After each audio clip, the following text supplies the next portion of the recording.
Hi, I'm John, and welcome to the Jigsaw Puzzler, as today we showcase this puzzle, Rainbow Tigers by Djeco.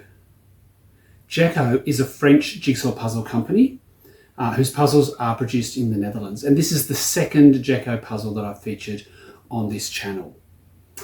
Those of you who've been watching along for a while will know that I did an unboxing some little while ago where the puzzle inside the box was not the puzzle that I expected to find.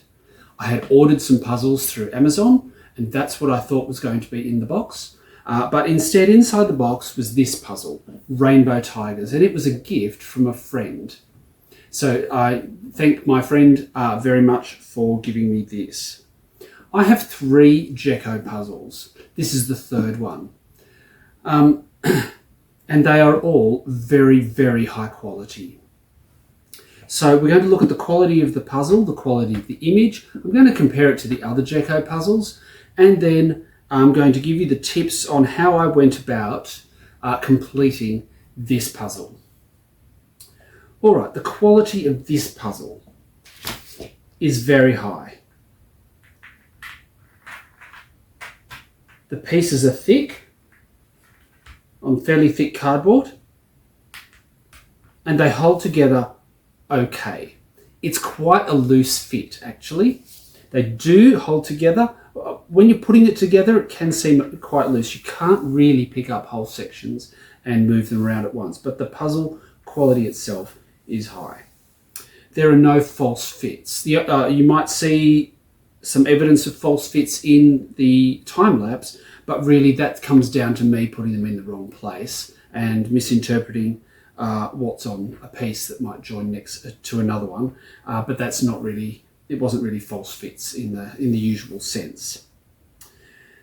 It's a panoramic shaped puzzle, so 1,000 pieces, but in a long panorama rather than in the normal rectangle, the normal sort of 25 by 40 piece rectangle. It is split down the middle. It's hard to notice that without seeing it close up, but the pieces down the exact middle of the puzzle are misaligned. It's probably something to do with the manufacturing process of getting a panoramic puzzle to join together in the middle, but I have noticed that. It doesn't sit badly or anything like that. It's just that that's one feature that I've noticed about this one.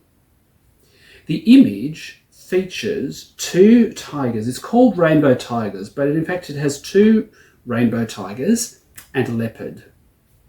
It has a bird and a lot of flowers and leaves. This is a puzzle that you complete using colours and textures rather than lines. All right, so if we have a look around the image, we'll see there are the 2 rainbow tigers. There's a passion flower. There's these 3 flowers here, which are quite unique. There's some purple flowers over here.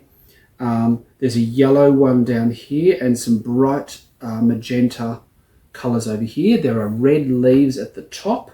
In fact, almost the only place you'll find red on the puzzle.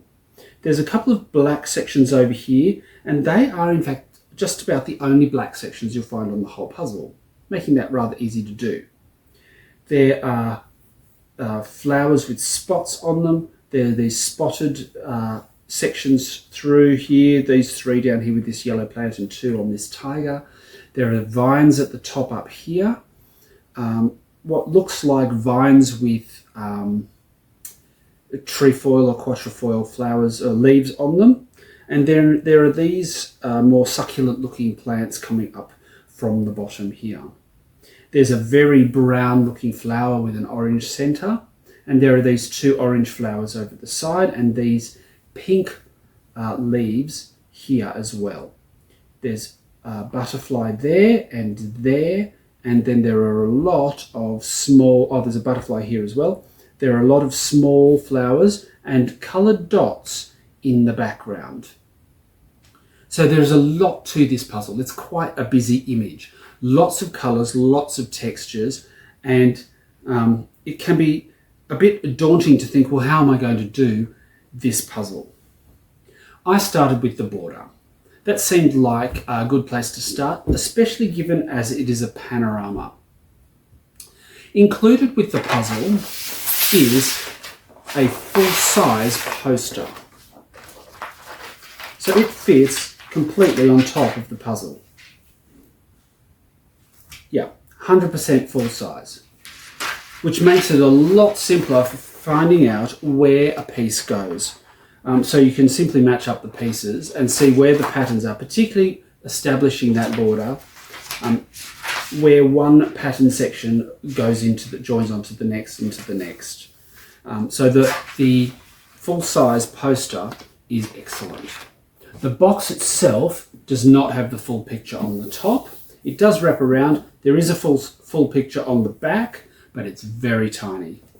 So you do need to use the full-size poster. You could probably do this one, in fact, without the picture at all, but you would have to just move from section to section to see what was adjoining the bit that you had done.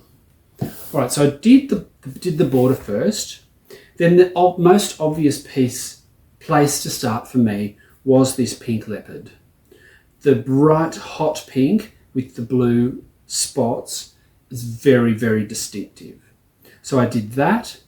Then I did the red of the leaves above it.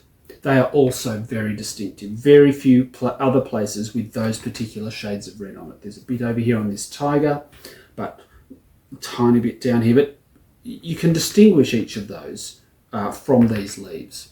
So I did that, and then I just decided to pull out various textures and make little piles of textures. There was the passion flower.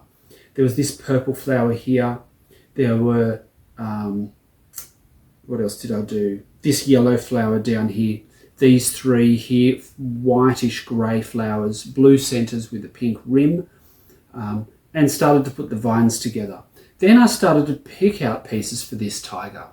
Not as difficult as I might have imagined, because the stripes all go in the one direction, and there are so many different colours there which are unique that it really wasn't hard to pick out where on this tiger those pieces went.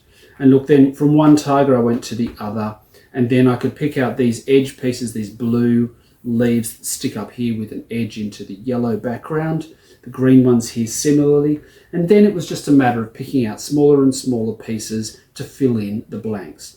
This tree here with the teal coloured leaves, these brownish sunset coloured clover looking pieces, lots of smaller pieces that made the puzzle just come together. And in the end, it was this green section down the bottom mostly that I was left with.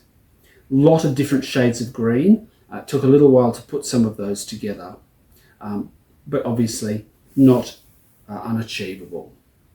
A really good puzzle to do.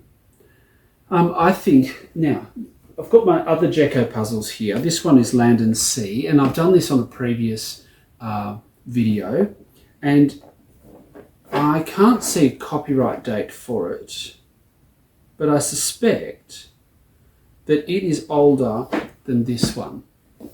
Land and Sea, the pieces fit together very, very tightly, and I suspect that Djeco had some feedback from its customers to say it's too tight. When I do this puzzle, and I've done it twice, you have to pull it apart piece by piece, not just put it together piece by piece. And that can be quite frustrating and annoying. You just feel like you're going to damage all of the little pieces, all the little tabs on the pieces when you're pulling it apart. This is a very tight fit. The next one that I've got is called Magic India. Beautiful puzzle. I will do a video of this one at some point. It's not as tight a fit as Land and Sea. So I suspect that they got a different process for the manufacturer, still manufactured in the Netherlands. I suspect the same place is still making them, but they have modified the machinery so that it doesn't cut the pieces to fit so tightly. This one, Rainbow Tigers, is a very loose fit. I can sort of pick it up, but it's going to collapse if I take it any further than that, which does make holding it together a little bit of a problem. However, all three are of exceptionally high quality, and I highly recommend Djeco puzzles. So let's get into the time lapse.